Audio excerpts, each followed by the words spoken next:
Hey, Joe Zarzaur here with another segment of ZTV. We are today going to talk about arbitration.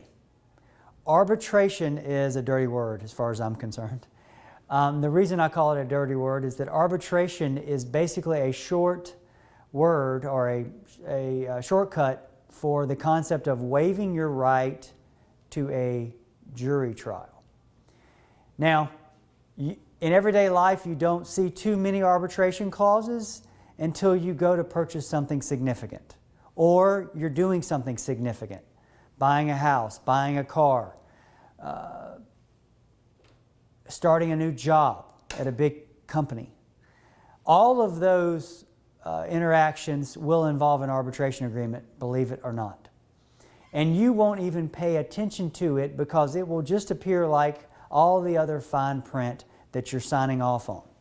For instance, taking out a credit card, taking out a loan for a car, starting a new job. You're so excited about starting a new job, and the last thing you want to do is cause a problem with your new boss about the paperwork that they've given you. Because most of it is sort of mundane and boring and tax related or whatever, and doesn't really hurt you to fill out. But if they throw in there an arbitration agreement, here's what that would mean for you in the context of a job. You could be working at that job and somebody could do something horrible to you while at the job that would otherwise allow you to bring a case against them for some kind of permanent physical or emotional injury. Well, if you sign that arbitration agreement, you're basically agreeing in advance that no matter what happens to you at the job, you're never going to sue them for any reason. And you're further agreeing usually that the only way that you will ever come back at them will be through a process called arbitration that they set up and that is officiated by people they hire. So you can imagine the kind of kangaroo court that you would get if you rely on the person that caused you to be harmed to set up the court system or quasi-court system that heard your complaint. You've got to wonder, if you're doing business or you're working for a company, why do they want you to waive a constitutional right of yours? Like that, the question I would ask is, what is it about your business where you feel that my Seventh Amendment right to a jury trial infringes on your ability to make money as a business? Why is it that you want me to waive my right to have a jury decide an issue if we even have one? What is it about this transaction that's so suspect to you that you want me to waive my right to a jury trial? And I would just refuse to do it.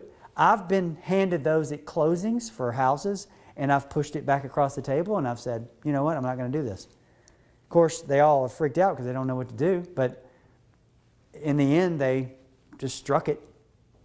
I've done that at car dealerships, walked out because they won't negotiate with you.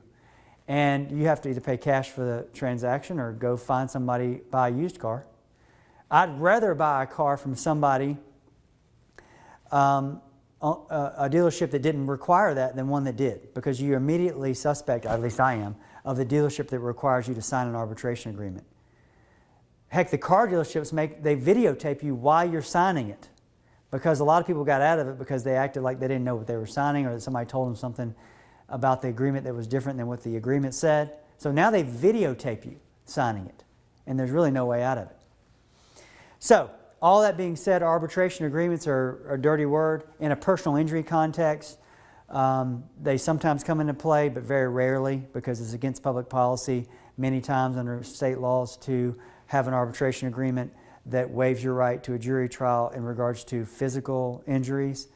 However, it's important if you're dealing with any arm's length transaction where there's a contract that you're signing or some agreement that you're signing and exchanging money or goods, push back on the arbitration agreement, because until you do that, until enough people do that, they will continue to take advantage of you and other consumers in regards to forced arbitration.